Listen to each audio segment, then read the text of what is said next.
Lele.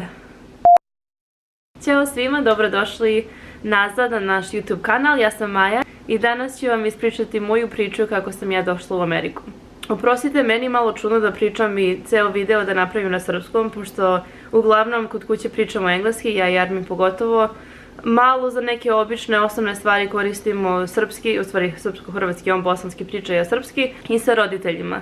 Tako da, što se tiče priče i tako nešto, iz gramatike pogotovo, meni je srpski veoma težak. To je mali disclaimer, samo da znate, eto ne znam kako se disclaimer kaže, ali znate na što mislim. Da počnemo. Ja sam došla u Ameriku sa 7 godina. Ja, mama i brat smo došli zajedno. Moj tata je stigao godinu dana ranije. On 2001. došao u Ameriku, mi smo 2002. došli. Ako biste želeli da znate kakav je proces kad dođeš u Ameriku ili kakav je proces da dobiješ zelenu kartu, papire, državljanstvo, sve to, stavite u komentare ispod videoklipa da bi mogla drugi video da napravimo o svemu tome. Kao što rekao, ja sam došla sa 7 godina.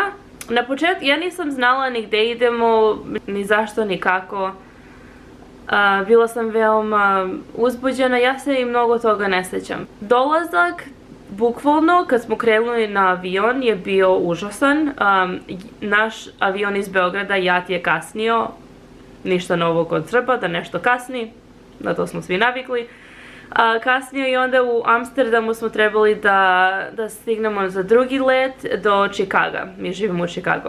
Ovaj drugi let je odleteo i mi smo morali 24 sata u Amsterdamu da ostanemo. A pošto nismo imali nikakve vize osim za Amerike, nismo mogli nigde ni da odemo, tako da smo na aerodromu spavali 24 sata. Tu smo spavali na neke fotelje, JAT nije hteo hotel da nam plati, dali su nam samo za hranu i to samo na aerodromu da jedemo i to uopšte engleskog ni okej nismo znali, bukvalno stvarno ništa.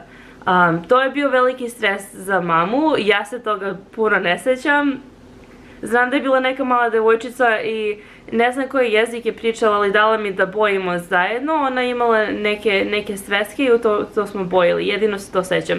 I znam da smo prvi put probali McDonald's na aerodromu u Amsterdamu i da mi se uopšte nije svidao McDonald's. To je prvi put da sam probala brzu hranu i bilo mi je odvratno, toga se sjećam. I onda sam jela neke špagete, to mi se kao svidelo.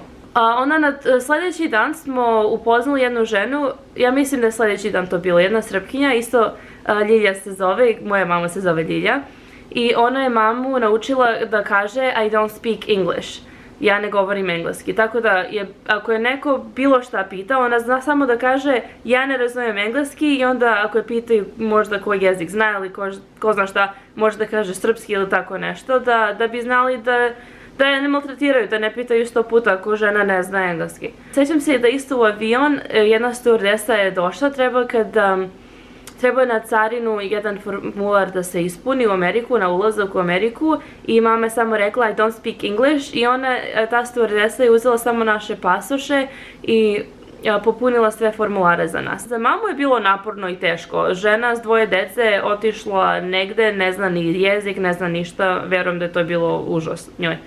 Konačno stižemo u Čikago i šta se dešava, izgubili nam torbe. I sad mi niti znamo da pitamo gde su nam torbe, ni gde treba da ih čekamo, gde treba da ih pokupimo, ništa. Jedna torba se bila raspala skroz, oni su je zalepili lepljivom trakom i zato nismo mogli da je nađemo, nisu znali čija je i mi je nismo prepoznali zato što je bila sva ulepljena. I mama i brat na aerodromu čekamo te torbe, valjda neko nas uputio, ne znam ni ja kako ni zašto, bili smo tamo da tražimo torbe i ima jedna staklena vrata i ja vidim tatu s druge strane. Ja tatu u to vreme 8 mjeseca, valjda tako nešto prošlo, 8 mjeseca ga nisam videla. Ja sam videla tatu i kad sam bila mala, znači tatina mezdimica skroz sam bila. I mama mi rekla, ako hoćeš slobodno idi tamo i čekaj nas sa tatom. I ja sam ostavila i mamu i brata i torbe, otrčala sam ja tata da vidim tamo i otišla sam tamo, kroz ta vrata sam prošla, otišla sa tatom i čekala ih. I ne znam tačno šta se tu izdešavalo, kako su prošli na aerodrom, šta je bilo sa torbama. Znam, jedan tatin prijatelj i njegovi sinovi su nas čekali na aerodromu i onda smo mi krenuli ka tatinom stanu. Bilo je strašno i zanimljivo i sada kad vratim malo film i kad pomislim na to nije toliko strašno, ali možete zamisliti kako je bilo. To je sve za sad, ljubim vas puno i hvala puno opet što ste gledali ovo, pratite nas na Instagramu, ostavite komentare, lajkujte video i budite subscriber, ćao! Ovo će biti teže nego što sam očekivala. Lele. Ja imam toliko treme kad govorim srpski, to nije normalno.